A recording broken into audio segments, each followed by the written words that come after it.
All right, cool. Well, listen, we're about to go to our segment. We like to do a little interactive segment in the middle of all of our interviews. And what we thought would be cool for you, since you are a filmmaker, storyteller, producer extraordinaire, is talk a little bit about movie association. Now, you have and while we set this up, you have a podcast called Film Nuts. Yes. Give a quick spill on that. Yes. So Film Nuts is a podcast about why we love what we watch. It's all about learning why we love the things so we can learn more about the people. And in that sense, create that connection that we were talking about earlier. Yeah. Because, where a lot of people are like shouting at each other nowadays. And so like, if you find out that the neighbor you're not getting along with loves the same show you watch, then maybe that's something you actually can agree upon. And then from there, you can find common ground on other issues. So I feel like media, entertainment in general is a great way to find common ground in order to then understand each other better.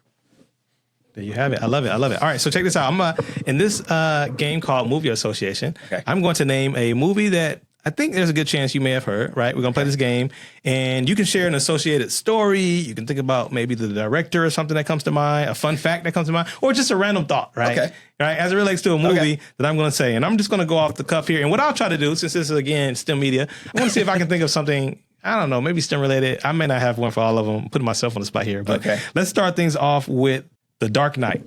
The Dark Knight. It took me forever to come around to this movie because it was so big and everybody like was adoring it that I was like, I don't know. Yeah. I don't know, guys. I don't think I want to see it because you guys are like hyping it up too much. Yeah. And then I never saw it in the theater. Eventually rented it and watched it. And I was like, this is a very good movie. Yeah. But that was probably one of the first occasions where everybody else around me was raving about it so much that I was super hesitant to even check it out. Just because they were raving Just because of that. And I feel like that's like a bad attitude to have, but like eventually to get around to it, it is a very good movie. I think it's the best of the Nolan Batman trilogy. Yeah. The thing about Batman is that I've always looked at superheroes, whether it be Marvel or DC, and try to think about, okay, how can this be real, right? And he's a billionaire, right? Batman's the one that could be real. He's the one that could be real, right? He's a billionaire, and he also just has all this money to invest in all these gadgets and get all this stuff done. And so that's what comes to mind there, like how, like really there's a lot of technology that exists that we know nothing about, especially in the area of defense, right? But it takes an extraordinary amount of money to get it done, to produce it, right? So which is why you don't see it in everyday life yet. But no, that's really good. All right, so next one, The Lion King. Lion King. Man, this was my favorite Disney movie for a really long time. Okay. I don't know. I can't really name something that. Disney and Disney Pixar. I feel like two separate entities. But this one is one of my favorite ones. Did you know that it's basically Hamlet? Oh my goodness! It's the same exact story as Hamlet. No. Yep. Are you serious? Yeah, that's serious. I'm gonna have to go back and read. That's what's cool. Yeah, that's what's really cool about it. In a whole nother, it's just like a totally different universe now. But Hamlet. Yeah. Wow. And I assume you're talking about the Lion King from the early 90s. Yeah, the original, and right? Not that awful remake. Oh, you don't like the remake? No. Oh man. All I had to do, I saw someone post on Twitter the Hakuna Matata scene. Yes. Side by side, the original and the new one. Oh, right. And the new one, it made me die a little inside because there's no joy because they try to make everything super real. Right. Animals don't sing in real life. So when you try to make an animal sing in real life. You're already stretching, right. Like, and there's no joy, there's no animation. It's just these animals moving along and their voices move. There's no like the animation, like expression in the animation. That's what makes animation so beautiful is you can like exaggerate facial expressions or body expressions and make things happen in a cartoon world that you can't in a real life. Even you can like bend time and space. Right? Because you look at like those musical numbers in the original Lion King and like Simba would just pop up around all these animals and then all these decorative and like you're singing over here by the water and the next thing you know he's over there. Right. And so like isn't that joyful? Like you describe it to me and you're smiling. Like, if you've seen the new one? Yeah. Now describe it to me. Yeah, they have to walk over there and then they have to there's a lot of like physics that they're trying to abide by. It's lame. And it takes out I didn't think it was that bad, but I agree with you. The original was better. But here's the amazing thing about it. When I try to show that to my daughters, they're like, if you don't take this whack, low quality animation thing off the screen, it's the story though, right? That we connect to. But the story. They look at the animation, they're like, this is totally old animation. Like, and I'm like, yeah, you look, Hakuna Matata. But that's the STEM connection there. I would say the animation we've grown leaps and bounds in terms of animation 100%. and the work because I think back when they did the original, they were still like drawing every single frame. And I love that you can tell that, like you can tell when something's hand drawn now. Yeah. Like if something comes out now and it's hand drawn, you can still tell this. It doesn't look old. It looks new and hand drawn. Yeah. Yeah. Man. All right, cool. Let's do another one. All right. What about The Social Network? Did you watch that? Yes, I have that. All right. I have seen that. That's a really solid movie.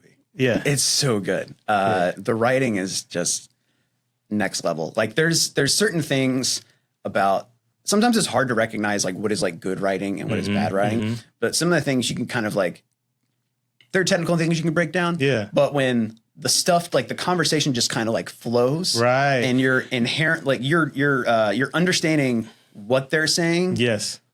Through the way they're saying it. There's like subtext, like they'll say something one way, but you actually know they mean it another way. Like that's another indication. Of very really witty, good. Very engaging. Yeah. Right. Throughout the entire thing. Because it's not like there's a whole lot of action taking place. Right. It's hard to write a movie about a bunch of people just talking. Yeah, exactly. Yeah. But some of the best movies are just people talking. Yeah. Did you see Chernobyl? No, not Chernobyl. I'm sorry. The miniseries? I was going to ask about that, but I actually thought about something totally different. Okay. Oppenheimer is what I meant to think about. Yes, I did see Oppenheimer. All right. Yeah. What did you think about that? Because there was a lot of talking about that, but they had more visual. There was a lot going on. I think that I don't have an interesting take on it. Okay. However, I was disappointed in my movie experience because it's a long movie, man. Yeah. It felt like I was sitting in a long movie, but there were certain things that were so cool to see on a large screen. Like the entire Trinity test, like any close-ups of people's faces, I was like, this is a large face. Like this is insane. Like the amount of detail that we can capture with this. And I think for me, it wasn't like, it wasn't my favorite Nolan movie. Okay. But it was one of those things where I really appreciated that movie, but I don't think I liked it as much as I wanted to like it. Okay. Yeah. Okay. Which is totally fine. Like a lot of people have their favorites. Like I feel like as filmmakers, we can kind of like pick out what is a favorite and then what is something that was like technically like massive. Right. And sometimes they don't align. Yeah. And that's okay. And break down what you mean by technically massive.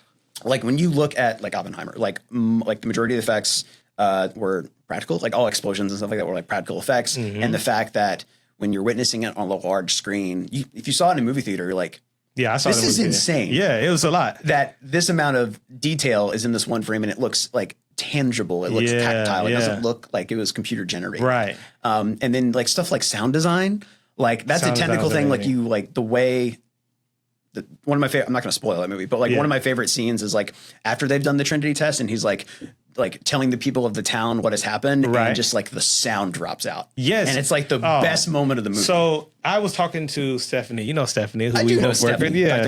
Shout out to Doc, who's editing this right now. Shout out to you. Make me look good, please. Yeah. Here's the thing. Like, I like the way that movie attempted to use cool storytelling conventions to like bring you into it. Like when he was being praised, but at the same time you're looking at the effects, right? Like the way that they were sort of like almost parallel tell two stories at the same time.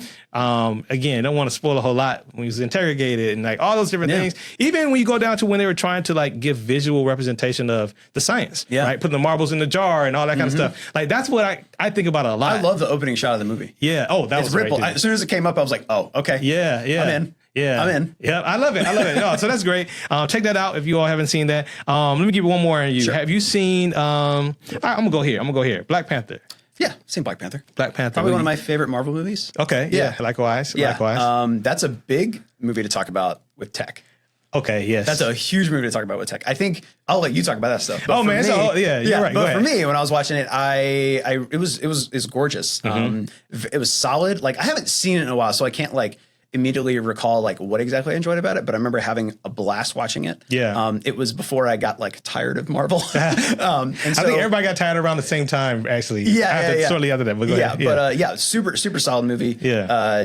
Great cast, visually amazing. And like seeing the kind of like Afrofuturism being brought to light was really cool to see. That's what exactly comes to my mind, Afrofuturism. And I think that movie opened up a broader audience to those ideas.